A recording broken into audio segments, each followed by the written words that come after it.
Hello, everybody. Welcome back into the Raptors Nation podcast. I'm your host, Sean Davis. Joining me, as always, is Luca Rosano. Luca, my man, first off, how are you doing? And we finally got a little bit of Raptors news to talk about on today's episode of the pod. Yeah, I'm doing good, man. It's we do have a lot to talk about. It started on Friday. Raptors officially locking up Koloko. Everybody was like, when is that going to officially happen? But then over the last 2 days, well, yesterday going into today, some interesting news. So Raptors are making some moves ahead of training camp, and obviously the regular season is going to be here soon. Their schedule, we touched on it last week. It's going to be a gauntlet out of the gate, and there's going to be a lot of interesting matchups to look forward to. But I'm excited, man. August is coming to an end, and that means September is here, and that means we are one step closer to actual basketball and actual basketball news.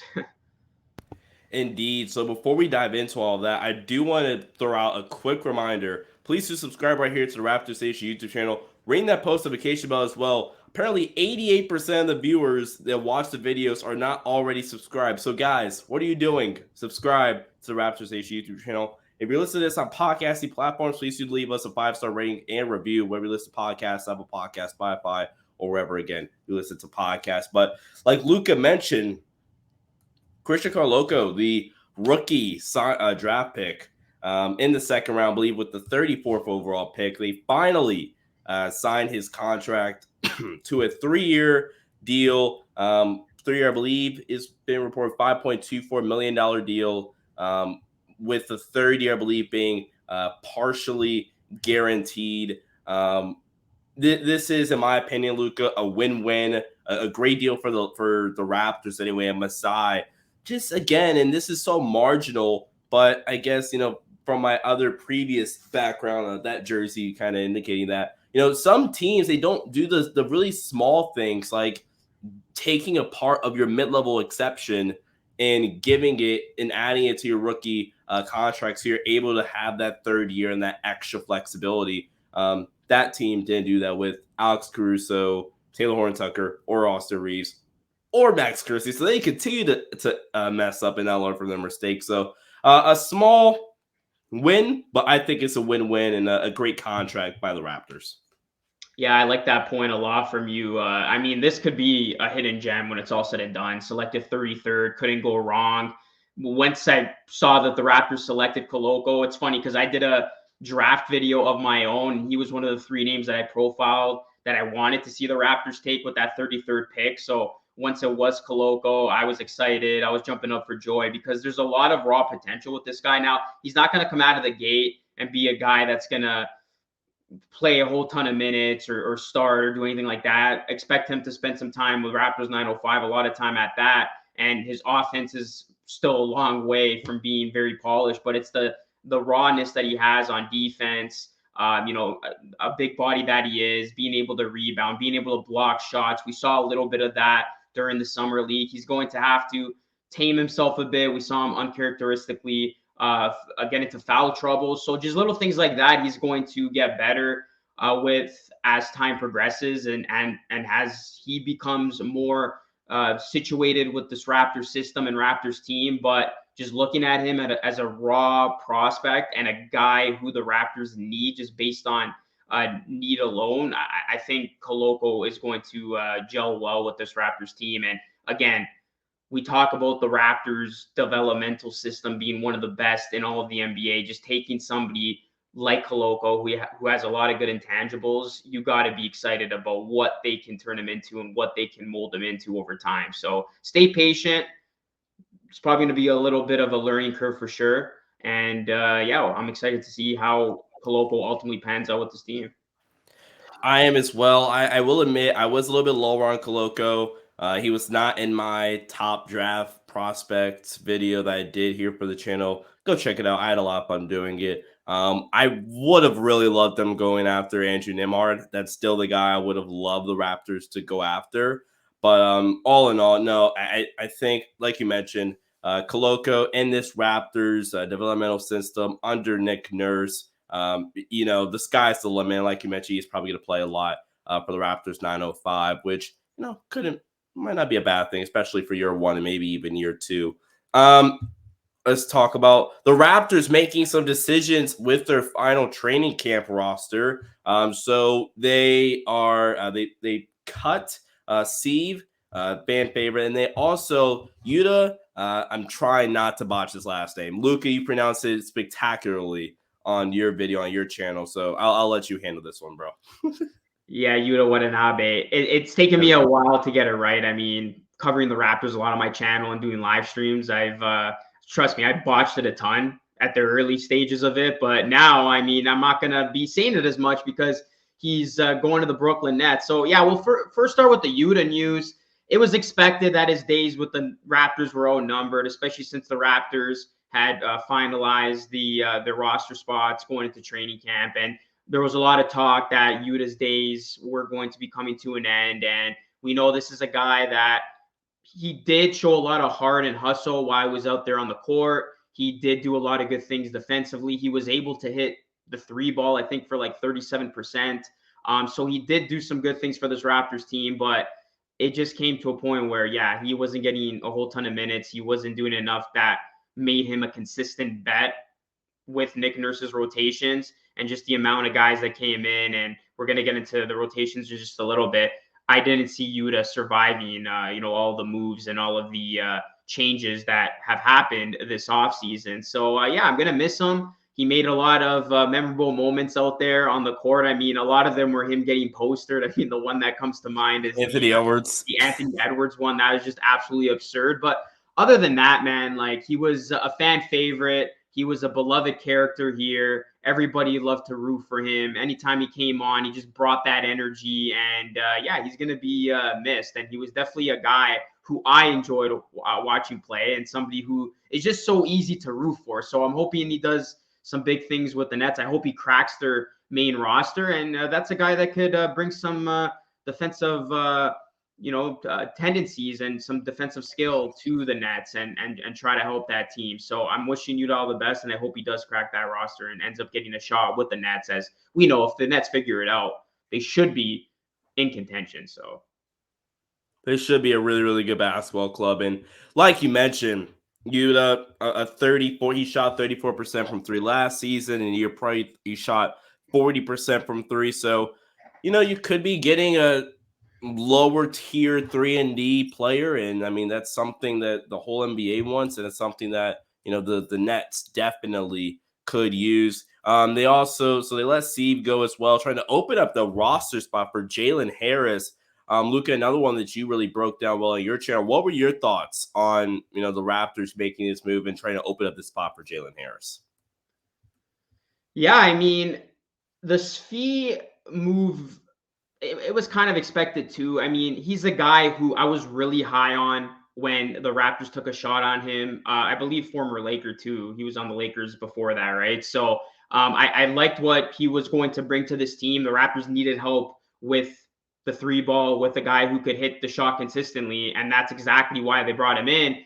Svi just struggled. Simply put, he had his opportunities, and in those opportunities, he wasn't able to show himself enough. So obviously, he lost Nick Nurse's trust, didn't get a whole ton of minutes down the stretch, kind of faded out of the rotation. And he's a guy that I just expected a lot more from. So I don't know what happened with him. I do think he can still be a serviceable player, shooter on a contending team, but just for the Raptors, it never panned out, unfortunately. So, yeah, they waive him. He averaged 4.6 points, 1.6 rebounds, and 56 appearances for the Raptors. And he had exercised his 1.9 million player option for the upcoming season. So now it's going to be interesting because, Jalen Harris, obviously, we know what happened with him. He was suspended on July 1st, 2021, after testing positive for a prohibited substance under the NBA and NBPA anti-drug program. And he was, he's been spending some time with the expansion Scarborough Shooting Stars. So where's he at? Are the Raptors going to be willing to take a shot on him? We'll find out. But training camp opens September 27th in Victoria. And it'll be interesting to see how the Raptors utilize now this open roster spot ahead of training camp. Yeah, and I do agree as well with Svi. He definitely, I think, is going to get another shot at some point in the NBA. He's a shooter who's still really, really young.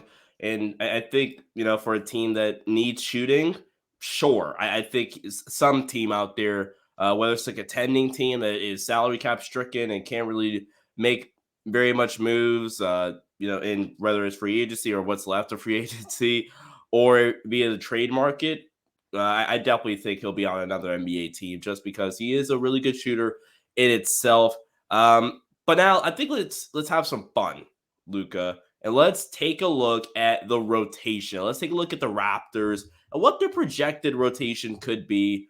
Now, technically, the final roster and final cuts and who's gonna make the 15-man roster and stuff like that. Technically, that's not all sorted out. That's not all finalized, but I think for the most part, you have a decent idea of what the Raptors roster will look like, or at least what their 10 to 12 top guys are going to be. So, Luca, what would be your starting five right now? Let's just start off there.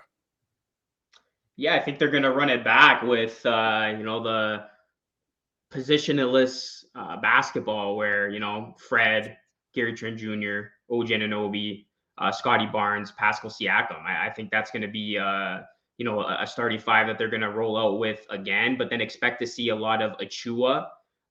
Expect to see their pickup Otto Porter Jr., their resignings, Thad Young, Chris Boucher. I think they've all deserved, a lot of minutes down the stretch, and they proved that during playoff time.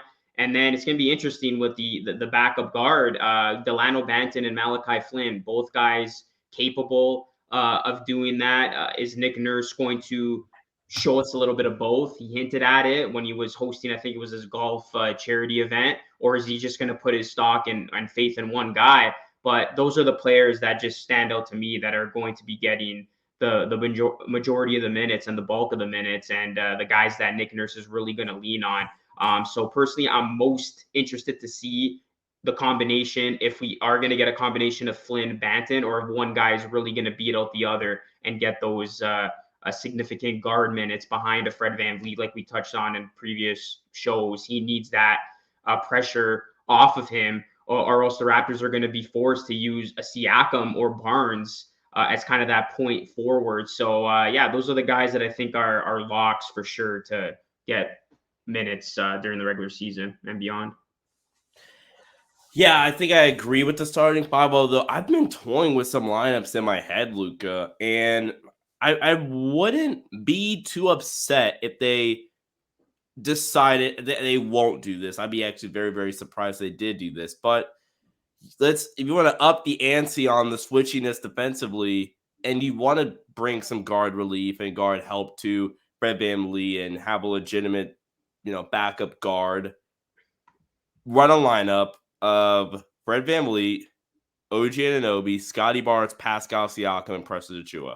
I don't think they would ever do that. It's a starting five anyway. Yeah. But I think it accomplishes some goals that the Raptors clearly have in mind, where you are upping the ante. You're turning the dial all the way up to 100 on we're switching everything. We're longer, we're faster, we're stronger, we're more athletic than you type of defense. You're turning that dial up to 100.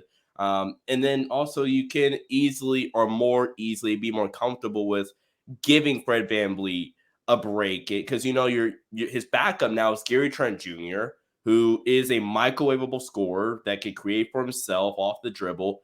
The offense might take a step back, but that's why you have Scotty Barnes and Pascal Siakam, who are playing that role anyway as the second guy that's running the offense in the starting five with Fred VanVleet anyway. So not saying they will run this starting five out there, but I will be wrong if I didn't admit that I was definitely thinking about that potential lineup and toying with it in my head. And Nick Nurse is going to have a lot of options for his closing lineups as well. Yeah. Otto Porter Jr., who you brought up, was a closing lineup player and for a lot of games. So that was for those Warriors teams last season until they really, really got healthy. But he did a great job. Thad Young, you can make an argument for, deserves to be in the closing lineup. Preston Achua as well. Like, they have, I think, 8 or 9 of their top guys all make legitimate cases to be closing lineup guys in crunch time and big time games. But that's a good problem to have, in my opinion. Yeah, and they're all tall, they're all long. And the I Raptors have, promise you, like, just give Nick Nurse a guard, please, Nick. Take a guard. It's not that but it's bad. crazy the uniqueness of the Raptors rotations and these lineups of having guys who can play multiple positions and having this positionless style basketball. We're seeing it rub off on other teams, and the Raptors are kind of this team that pioneered it, and they're doing it so well, having these tall, long lineups, these guys that can do so many different things. Yeah, Nick Nurse is gonna have a lot of fun to try to mix and match, see what works best. But going based on what you asked me about the starting five, I'm just going based on what I think Nick Nurse will do. We saw a lot of that rotation, a lot of that starting lineup last season. But I mean, I wouldn't be necessarily opposed if Precious Achua at some point got that opportunity to be a starter. I said in the past, I think he can be, but I think at first Nick Nurse won't show that hand. But don't sleep on Achua, possibly working his way into the starting lineup when it's all said and done. But I think on opening night, we will see what we saw last season. But I guess for your sake, yeah, you would bring Gary Trent Jr. from off the bench. I don't know, man. And I've seen it. Tough, right? It's like one guy's got to go on the bench. Who's it going to be? It's not going to be Scotty. It's not going to be Siakam. It's not going to be Van Vliet, the rookie of the year, and your two All Stars. So then it comes down to OG or Gary Trent Jr. Right. Are one of those guys really going to be accepting of the role from coming off the bench? And better yet, are one of those guys a bench guy? Yeah, legitimately.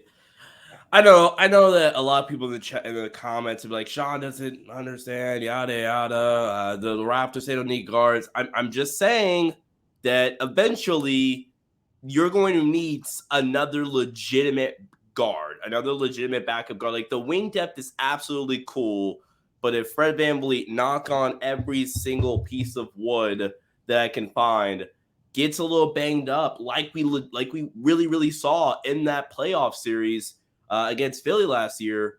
If he gets banged up, who do you have at the guard spot that can really create? I know this isn't the Raptors' way. I know this isn't how the Raptors are doing things, and they're more of, hey, let's get bigger, let's get all the switchy 6'10" wings with 7'6" wingspans. Like, let's go that route, which I love. And like Lucas said, it's really rubbing off on other teams in the NBA, but you need one other. And maybe that's in-house, and like, I'm just sleeping on Banton and I'm sleeping on Malachi Flynn, and Nick Nurse really does see those guys as the backup point guard, in a stable backup point guard in the rotation. Yeah.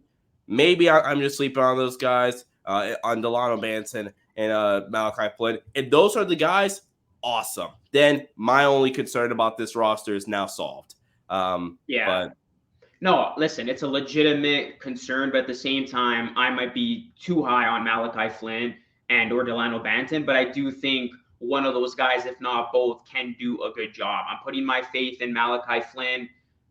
Third season, did a lot of good things this summer. Granted, going against guys who aren't NBA talents, but he showed us what he could do. And Delano Banton, he was a very good player for the Raptors, and he made the most out of his minutes last season. So I'm looking forward to what he does in another full season with this team. But yeah, they're gonna need some guys, or at least one guard, to alleviate that stress and pressure from Van Vliet, because they can't expect him to play 40 plus minutes like he did last season. But yeah, I think don't sleep on Malachi and Banton. I think one of those guys could possibly run away with this thing and really shoulder that load. And if that doesn't happen, then yeah, the Raptors are not going to be in a good position where you're just going to burn out Fred. And I don't think you want Siakam and Barnes to not get any rest as well when they got to take over the point guard duties when Fred does get his break. So a lot of opportunities up for grabs. I mean, Banton, Flynn, you're going to get your opportunities. Nick Nurse will give you that shot, I assume. So we'll see who makes the most out of that. Last thing before we get you guys out of here, I've toyed with this idea in the past. I might be brought up here on the channel. I think number one, I think like you were mentioning, I think you try to solve it in-house. But there's a free agent guard who's still out there right now that, played really, really well when he was with the Raptors. And, why not bring him back for 1 year and try to, fix your He would fix your six-man guard problem. What about Lou Will? If you try to fix it in-house, what if you bring back Lou Will? Oh man, Lou Williams. I haven't heard that name in so long. That it would be interesting. Yeah, like I mean, if I don't see them doing that, but I mean, on Yeah, no, paper, it would make sense for sure. But another guy we didn't even talk about is what about Jalen Harris? What if they do give him the spot and he runs away with it? That's another guard. yeah. Again, I think they'll What's keep the it likelihood of in-house. that? Yeah, I think they'll definitely keep it in-house and try to fix it this way, which is how the Raptors are have always been doing, especially on the next years. Try to resolve it in-house, and then you know we'll work around it. We'll maybe go make a trade, or we'll do something of that nature. But Luca, man, I'm just honestly ready for basketball season. So I'm ready to actually really get the ball rolling and trying to have more fun discussions. I mean, this was fun as well, but have more lively discussions and easier things to talk about. But Luca, thank you for joining me, man. And this was really, really fun as always. Yeah, man, fun doing this. Thanks for watching, guys, and listening. Definitely leave us a review wherever you get your podcasts, and I promise we'll have much more substance to talk about once there's actual stuff to talk about with training camp and all that fun stuff. That's going to be starting up pretty soon. So, yeah, it should be a fun time in sports, and we got you covered on all things Raps. Yes, sir. So make sure you guys subscribe right here to the Raptors Nation YouTube channel. Ring that post notification bell as well. Until next time, guys, stay safe and peace out.